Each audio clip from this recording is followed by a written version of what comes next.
ایک نوجوان تھا، وہ اپنی ماں کو یتیم خانے چھوڑ آیا، ساتھ میں انتظامیہ کو اپنا نمبر بھی لکھ کے دے آیا کہ جب میری ماں مرنے پہ آئے تو مجھے اطلاع کر دینا، میں نے اپنی ماں کی تدفین اپنے شہر میں ہی اپنی بستی میں ہی کرنی۔ کچھ دن گزرے، جب ماں کا وقت آخر آیا تو انتظامیہ نے فون کیا، نوجوان میاں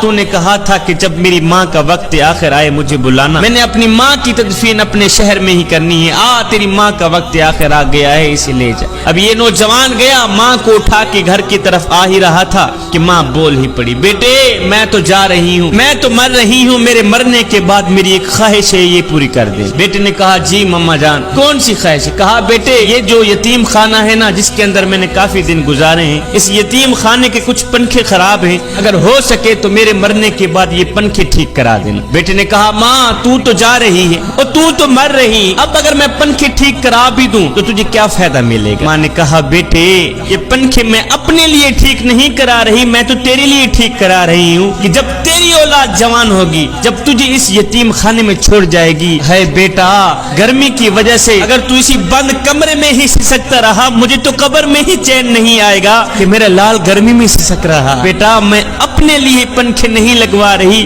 میں تو تیرے لیے لگوا رہی۔